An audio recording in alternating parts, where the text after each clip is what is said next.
বিজেপিতে শুভেন্দুর ক্ষমতা রীতিমতো বাড়িয়ে দিয়ে গেলেন অমিত শাহ।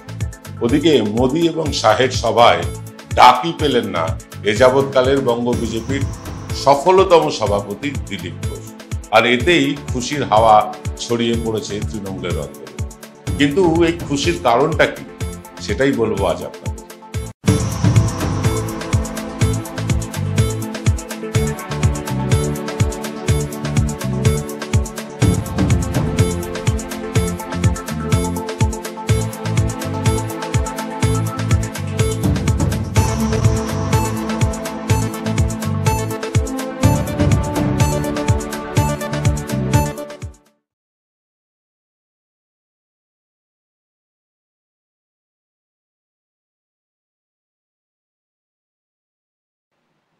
নমস্কার, সুপ্রভাত। আমি আপনাদের প্রবীর বিশ্বাস। দেখছেন আপনাদের সবচেয়ে পছন্দের বাংলা ইউটিউব চ্যানেল বিশ্বজোড়া বাঙালির আওয়াজ এনকে ডিজিটালের প্রভাতী সম্প্রচার থার্ড আই।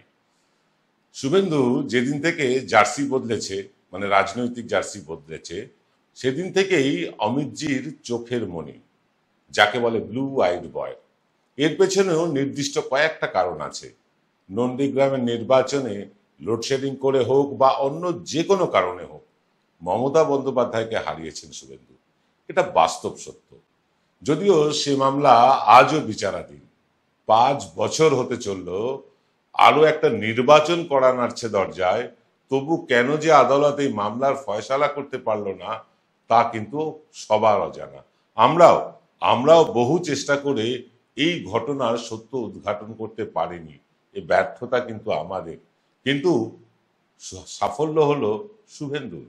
কাগজে কলমে তিনি এখন পরাজিত করেছেন মমতা ব্যানার্জিকে। আর এটাই অমিতজির চোখের মণি করে তুলেছে শুভেন্দুকে।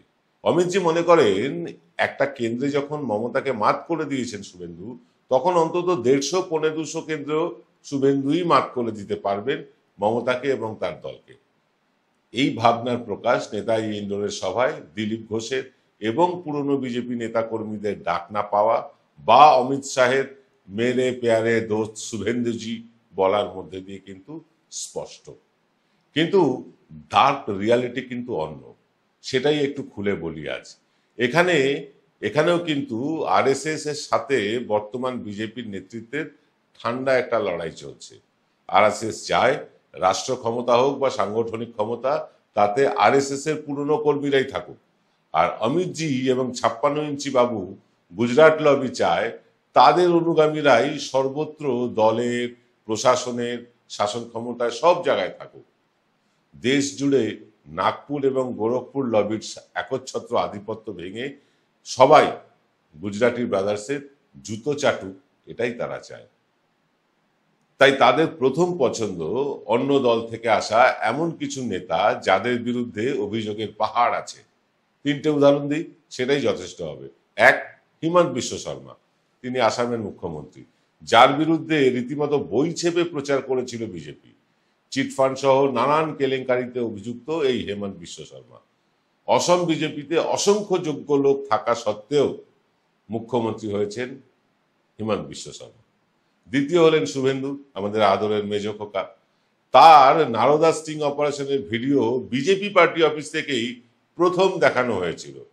বেআইনিভাবে চাকরি দেওয়া, মোটা অঙ্কের বিনিময়ে কোঅপারেটিভ ব্যাংকগুলোতে আধিপত্য থাকার ফলে নিয়ম বহির্ভূতভাবে নিজের যারা পরিচিত পরিজন তাদের দেদার লোন পাইয়ে দেওয়া, চাকরিতে ঢুকিয়ে দেওয়া। হলদিয়া শিল্পাঞ্চল থেকে তোলাবাজির মতন বড় বড় অভিযোগ রয়েছে শুভেন্দুর বিরুদ্ধে। বিধানসভায় বিজেপি 200 পাবে বলেও 77টি আসন পেয়ে বিজেপিকে সন্তুষ্ট হতে হয়েছে। সেই 77 জনের মধ্যে অনেকেই দাবিদার হতে পারতেন কিন্তু বিরোধী দলনেতা হবার। তবুও অভিযোগের অসংখ্য তীরে বিদ্ধ শুভেন্দুকেই বেছে নিলেন অমিতজি বাঙ্গাল কা বিরোধী দলনেতা হিসেবে। এরপর তৃতীয় ব্যক্তি হলেন অজিত পাওয়ার। 3 দিন আগে স্বয়ং প্রধানমন্ত্রী মহারাষ্ট্রে গিয়ে অজিত পাওয়ারের হাজার হাজার কোটি টাকা দুর্নীতির অভিযোগ করলেন। তার 3 দিনের মাথায় অজিত পাওয়ার বিজেপির ওয়াশিং মেশিনে ঢুকে পড়ে এখন মহারাষ্ট্রের উপমুখ্যমন্ত্রী হয়ে বসেছে। এসব আপনারা জানেন না এরকম কিন্তু একজনও নেই, আপনারা সবাই জানেন। কিন্তু সত্যিটা যেটা জানেন না, সে ঘটনার কথা আজ আপনাদের বলবো, যা কোনো গদি মিডিয়া ইউটিউব চ্যানেল আপনাদের এখনো পর্যন্ত জানতে দেয়নি। তাই তারই সুপার এক্সক্লুসিভ জানতে পারবেন আজ NK ডিজিটালে। Found Kolkata's first ever sweet shop serving so unique items like Dab Malai Curry, Motichur Truffle, Gajor Borfi, Dab Kalakand, and I had to try them. শুধু তাই নয়, শক্তিগড়ের ল্যাংচা, বর্ধমানের সীতাভোগ, মালদার পোস্তকদম, বহরমপুরের ছানা বড়া, এগুলো সবকিছু খেতে হলে আর এত দূরে যেতে হবে না। সুন্দরিনী ন্যাচারালসে পেয়ে যাবে পশ্চিমবঙ্গের বিখ্যাত 10টা জেলার মিষ্টি all under the same roof. এদের বেস্ট সেলার্স কচি ডাবের শাঁস দিয়ে বানানো ডাব মালাইকারি আর কলা পাতায় মোড়া গুড়ের সন্দেশ পাতুরি আর মাস্ট ট্রাই। ফিরলাম বিরতির পর। শুভেন্দু যেমন একসময় পূর্ব মেদিনীপুরের প্রায় সব কোঅপারেটিভ ব্যাংকের হর্তাকর্তা বিধাতা ছিলেন, তেমনি গুজরাটের প্রায় প্রতিটি বড় কোঅপারেটিভ ব্যাংকের হর্তাকর্তা বিধাতা হচ্ছেন আমাদের আদরণীয় অমিতজি। আর তার উপরে তিনি একাধারে স্বরাষ্ট্রমন্ত্রী এবং সমবায় মন্ত্রীও বটে। এই সব অন্য দল থেকে অভিযুক্তদের হাজার হাজার কোটি টাকা, যারা অভিযুক্ত হয়ে বিজেপিতে জয়েন করেছেন, তারা হাজার হাজার কোটি টাকা দুর্নীতি করেছেন, এটা বিজেপি বলেছে। সেই হাজার হাজার কোটি টাকা বাই রোড এবং বাই ট্রেনে পৌঁছে যায় গুজরাটের সেই বড় বড় কোঅপারেটিভ ব্যাংকগুলোতে। তারপর সেই টাকা ঘুরপথে চলে যাচ্ছে সুইস ব্যাংকে। অন্য দল থেকে আসা অভিযুক্ত নেতাদের জীবন কাঠি এবং মরণ কাঠি আদরণীয় অমিতজি পকেটে নিয়ে ঘোরে। বেগড়বাই দেখলেই সংশ্লিষ্ট নেতার অ্যাকাউন্টে হানা দেবে ইডি, ব্যাস খেল খতম। তাই অন্য দল থেকে আসা সবচেয়ে বড় দুর্নীতিবাজকেই রাজ্যে রাজ্যে সবচেয়ে বড় পদগুলোকে দিয়ে রেখেছেন আদরণীয় অমিতজি। আপনি ভাবছেন কেউ জানলো না, আর এই তথ্য আমি হরিদাস পাল কিভাবে জানলাম? বিশ্বাস না হয় আজকেই কোনো নিরপেক্ষ এজেন্সিকে দিয়ে গুজরাটের কোঅপারেটিভ ব্যাংকগুলোতে অডিট করানো হোক। দেরি হলে সব তথ্য মুছে দিয়ে আমাকে গ্রেফতার করে হয়তো উল্টো ঝুলিয়ে 3rd ডিগ্রির ব্যবস্থা হবে। তাছাড়া দুর্নীতির অভিযোগে অভিযুক্তদের বড় বড় পদে রাখার আরো একটা কারণ, অভিযুক্ত দুর্নীতিবাজেরা দল ছেড়ে বেরিয়ে যেতে পারবে না। চিরকাল অমিতজি এবং নরেন্দ্রজির অনুগত হয়েই থাকতে হবে। সুব্রমণিয়াম স্বামী বা সতপাল মালিকের মতন বেবাক বয়ান এরা জীবনে দিতে পারবে না। বিজেপি কেন্দ্রের ক্ষমতা থেকে চলে গেলেও এদের মুখ কিন্তু সেলাই করাই থাকবে। অন্যদিকে আরএসএস থেকে আসা একজন নেতার নামেও অন্তত আর্থিক দুর্নীতির অভিযোগ পশ্চিমবাংলায় নেই। মূলত তাদের ট্রেনিংটাই এভাবে হয় ছোটবেলা থেকে, যে তাদের প্রায় কেউই চট করে দুর্নীতির সাথে যুক্ত হন না। এইসব লোকজনকে ক্ষমতার শীর্ষ পদে বা গুরুত্বপূর্ণ পদে বসালে এরা যে কোনো সময় বড় নেতাদের মুখোশ টেনে খুলে দিতে পারে। তাই দেবশ্রী চৌধুরী হোক বা দিলীপ ঘোষদের হারিয়ে দেওয়া হয় অনায়াসে। রাহুল সিনহা, সায়ন্তন বসুদের গুরুত্বহীন করে দেওয়া হয়। এবার বলি, দিলীপ ঘোষকে গুরুত্বহীন করে শুভেন্দুকে এত প্রায়োরিটি দেওয়ায় তৃণমূল শিবির কেন উল্লসিত? কিন্তু তাও একটা ছোট্ট বিরতির পর।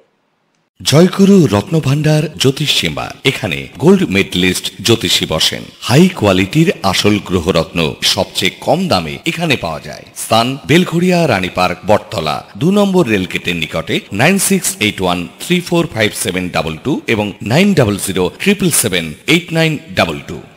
এবার বলি আসল কথাটা। বিজেপিতে যাবার পর শুভেন্দুর নিয়ন্ত্রণ চলে যেতে থাকে এক এক করে সমস্ত কোঅপারেটিভ ব্যাংকগুলো থেকে। যত কোঅপারেটিভ ব্যাংক তার নিয়ন্ত্রণ ছিল সব তার হাত থেকে চলে যেতে থাকে।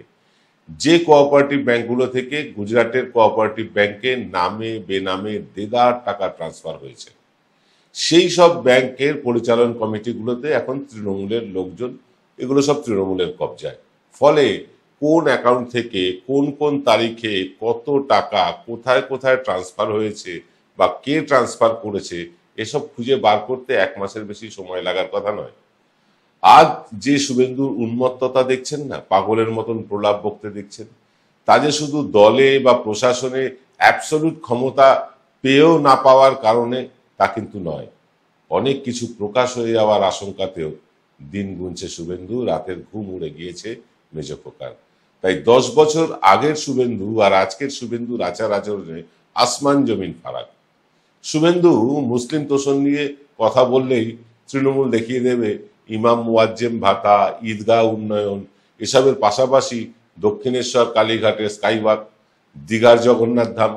শুভেন্দু দেশভক্তির কথা বললেই তৃণমূল দেখাবে দেশের প্রতিনিধিত্ব করতে গিয়ে অভিষেক ব্যানার্জি পাকিস্তানের জঙ্গি কার্যকলাপের বিরুদ্ধে সুতীক্ষ্ণ বাক্যবাণের ভিডিও। আর দুর্নীতি নিয়ে ট্যাফো করলে বেরিয়ে আসবে কোঅপারেটিভ ব্যাংকের লেনদেনের সেই স্টেটমেন্ট। তাই শুভেন্দু তৃণমূলের কাছে অনেক সহজ বিরোধী পক্ষ। আগামী নির্বাচনে যদি দিলীপ ঘোষের মতন কোনো মুখ বিজেপির হতো, তাহলে দিলীপ ঘোষের বিরুদ্ধে কুকথা ছাড়া অন্য কিছু বলার বা প্রমাণ করবার বিশেষ কিছু তৃণমূলের হাতে নেই। এই কারণেই দিলীপ ঘোষ যে সাফল্যটা পেয়েছিলেন, সেই সাফল্য পাওয়া তো অনেক দূরের কথা শুভেন্দুর, নিজের ব্যর্থতার হাতেই কিন্তু কাপড়ে চোপড়ে হয়ে যেতে হবে। আবার বলছি, শুভেন্দু তৃণমূলের কাছে অনেক সহজ প্রতিপক্ষ। তার বিরুদ্ধে বলার অনেক কিছু আছে, তার বিরুদ্ধে অনেক প্রমাণ মজুত রয়েছে, অনেক তথ্য রেডি রয়েছে, তার বিরুদ্ধে অজস্র ভিডিও রেডি রয়েছে। নির্বাচন আসলে সেগুলো নিশ্চয়ই একটা একটা করে আপনিও দেখতে পাবেন। এই শুভেন্দুকে আক্রমণ করা যত সহজ, শুভেন্দুকে কর্নার করা যতটা সহজ, দিলীপ ঘোষের মতন মানুষকে কর্নার করা ততটা তৃণমূলের পক্ষে সহজ হতো না।